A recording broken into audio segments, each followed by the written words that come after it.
Hello everyone, good morning. स्वागत है आपका आपके अपने channel mission IAS and PCS में। आज है 26 जुलाई 2023। तो आज के इस वीडियो में हम करंट अफेयर्स के कुछ इंपॉर्टेंट क्वेश्चंस को डिस्कस करेंगे जो कि आपके एग्जाम्स में आपको काफ़ी हेल्प करेंगे और आपके लिए काफ़ी रेलेवेंट रहेंगे। तो चलिए बिना किसी देरी के शुरू करते हैं आज के इस वीडियो को। फर्स्ट क्वेश्चन है, which rocket of ISRO will be carrying the imaging satellite of Singapore.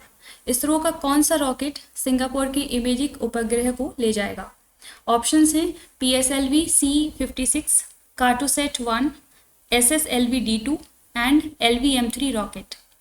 तो इसमें आपको करेक्ट आंसर को चूज़ करना है। प्लीज़ इसको कमेंट बॉक्स में इसका आंसर दीजिएगा। तो इसका जो करेक्ट आंसर है दैट इज़ ऑप्शन ए, यानी कि PSLV C56 जो सिंगापुर की एक सैटेलाइट है, इमेजिंग सैटेलाइट, उसको इक्वेटोरियल ऑर्बिट में ले जाएगा और इसको 30 जुलाई को लॉन्च किया जाएगा श्रीहरिकोटा से।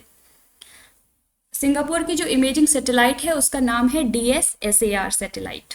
इसका वेट रहेगा 360 किलोग्राम और इसको इक्वेटोरियल की जो ऑर्बिट है वहाँ पर इसको ले जाया जाएगा।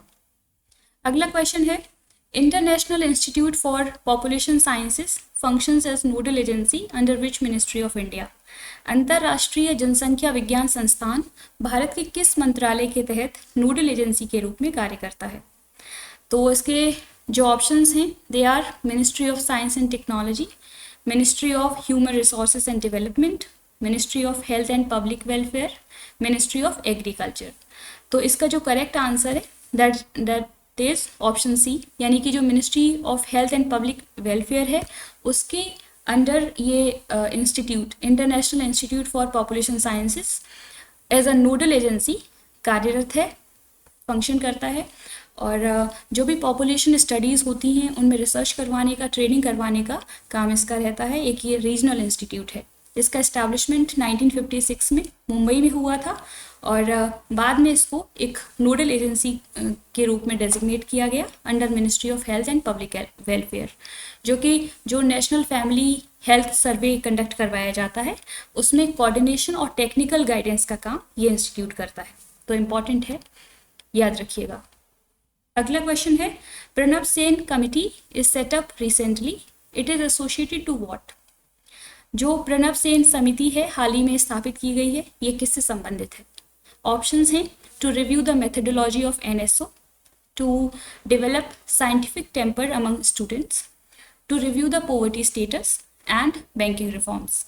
तो इसका जो करेक्ट आंसर है that is to review the methodology of NSO, यानी कि नेशनल स्टैटिस्टिकल ऑर्गेनाइजेशन की जो मेथडोलॉजी है उसको रिव्यू करने का काम का टास्क मिला है इस प्रणब सेन कमेटी को।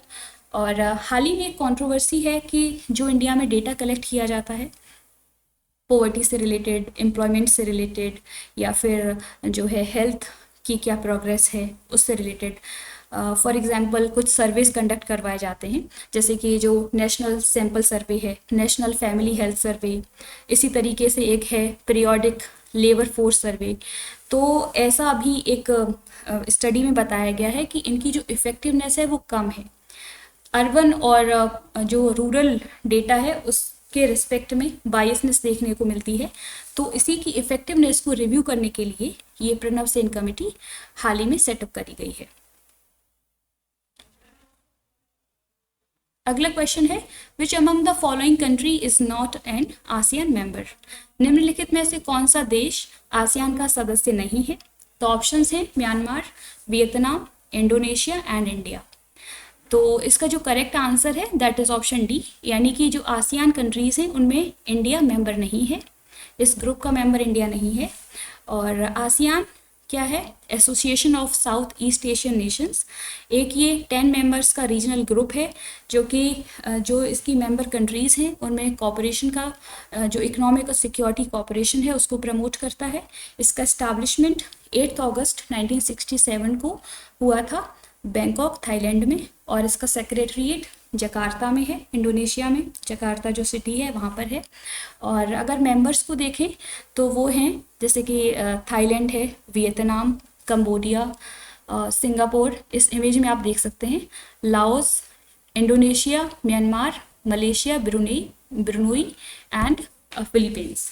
आपके लिए एक टास्क रहेगा तो कि आप मैप में इनको लोकेट करिएगा आप अपने मैप में, सो दैट कि आप लॉन्ग टाइम तक इनको याद रख सकें। अगला क्वेश्चन है, Sendai framework is in news, it is associated to which of the following. जो सेंडाई फ्रेमवर्क है चर्चा में है, ये निम्नलिखित में से किससे संबंधित है? Cyber security, disaster risk reduction, digital currency, D data protection. तो इसका जो करेक्ट आंसर हो जाएगा ये है डिजास्टर रिस्क रिडक्शन। एक फ्रेमवर्क है ये सेंडाई फ्रेमवर्क, जो कि डिजास्टर को कम करने के लिए ये फ्रेम किया गया है। और इसको अडॉप्ट कब किया गया?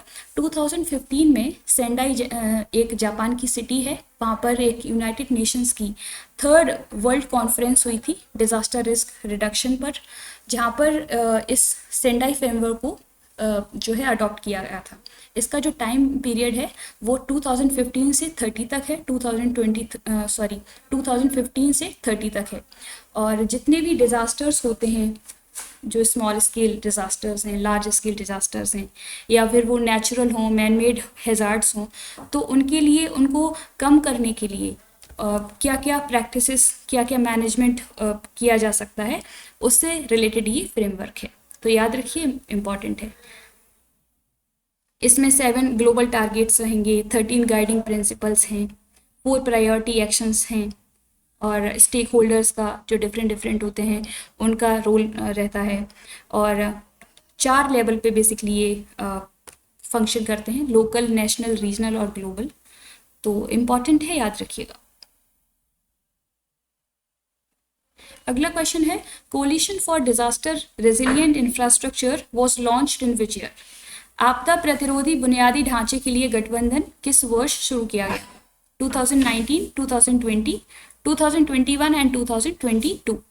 तो इसका जो करेक्ट आंसर है दैट इज ऑप्शन ए, यानी कि 23 सितंबर 2019 को न्यूयॉर्क में एक United Nations climate action summit आयोजित करवाई गई थी। उसी दौरान इंडियन जो प्राइम मिनिस्टर हैं नरेंद्र मोदी जी, उन्होंने इस ये जो है coalition for disaster resilient infrastructure CDRI इसको लॉन्च किया था। और इसका पर्पज़ यही था कि जो इंफ्रास्ट्रक्चर सिस्टम है उसको रेजिलिएंट बनाया जा सके, सो दैट कि जो क्लाइमेटिक और डिज़ास्टर रिस्क होते हैं उनको कम किया जा सके, उनसे जो डैमेज होता है उसको कम किया जा सके, और एक सस्टेनेबल डेवलपमेंट को इंश्योर किया जा सके। अगला क्वेश्चन है, open golf championship 2023 was recently held in which city.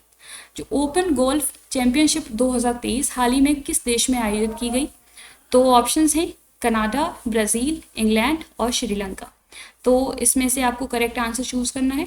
इसका जो करेक्ट आंसर है दैट इज ऑप्शन सी, यानी कि इंग्लैंड की एक सिटी है मर्सीसाइड, वहाँ पर रॉयल लिवरपूल गोल्फ क्लब में ये ओपन गोल्फ चैंपियनशिप 2023 आयोजित करवाई गई। वहाँ पर जो इंडिया के गोल्फर हैं शुभांकर शर्मा, उनकी काफ़ी अच्छी परफॉर्मेंस रही। वो झांसी के जो यूपी की झांसी सिटी है वहाँ से बिलोंग करते हैं, 8th पोजीशन इनकी रही है। और अगर ओवरऑल विनर देखें इस चैंपियनशिप में तो ब्रायन हार्मन है USA के, वो विनर रहे हैं। अगला क्वेश्चन है, what is the aim of PM divine scheme which is in news. चर्चा में चल रही PM डिवाइन योजना का उद्देश्य क्या है? ऑप्शंस हैं development of hilly areas, development of north eastern region, upliftment of backward classes and the reduction of poverty. तो इसका जो करेक्ट आंसर है दैट इज ऑप्शन बी, यानी कि development of north eastern region. जो ये स्कीम है PM डिवाइन, वो है prime ministers development initiative for north eastern region scheme, यानी कि जो इंडिया के नॉर्थ ईस्टर्न रीजन है वहाँ पर जो स्टेट्स पड़ते हैं उनमें डेवलपमेंट करने के लिए ये स्कीम लॉन्च करी गई है। ये एक सेंट्रल सेक्टर स्कीम है। सेंट्रल सेक्टर स्कीम का मतलब होता है कि जो इसमें फंड दिया जाएगा वो कंप्लीटली सेंट्रल गवर्नमेंट के द्वारा दिया जाएगा, इसमें स्टेट का रोल नहीं रहता है। अगर हम 2 तरीके की स्कीम्स होती हैं, एक तो central sector scheme and central sponsored scheme. तो जो स्पॉन्सर्ड स्कीम होती है उसमें स्टेट और स्टेट का जो सेंट्रल गवर्नमेंट है वो जॉइंटली फंड प्रोवाइड करती है, लेकिन सेंट्रल सेक्टर स्कीम में पूरा फंड सेंट्रल गवर्नमेंट ही प्रोवाइड करती है। इसको 12 अक्टूबर 2022 को अप्रूव कर दिया गया था। 4 साल इसका ड्यूरेशन है, 2022-23 से 25-26 तक ये कंटिन्यू रहेगी स्कीम। और बजट एलोकेशन की बात करें तो 6,600 करोड़ रुपए इसके लिए एलोकेट किए गए हैं। इम्पॉर्टेंट स्कीम है जो नॉर्थ ईस्टर्न रीजन है इंडिया के, उनके डेवलपमेंट के लिए। इनमें जो लाइवलीहुड के क्या क्या जो सोर्सेस हैं उनमें इन्वेस्ट किया जाएगा, वुमेन एम्पावरमेंट के लिए जो है इन्वेस्टमेंट किया जाएगा। तो इस तरीके से ओवरऑल डेवलपमेंट में यहाँ पर फंडिंग दी जाएगी। इम्पॉर्टेंट स्कीम है, याद रखिए। तो आज के वीडियो में इतना ही।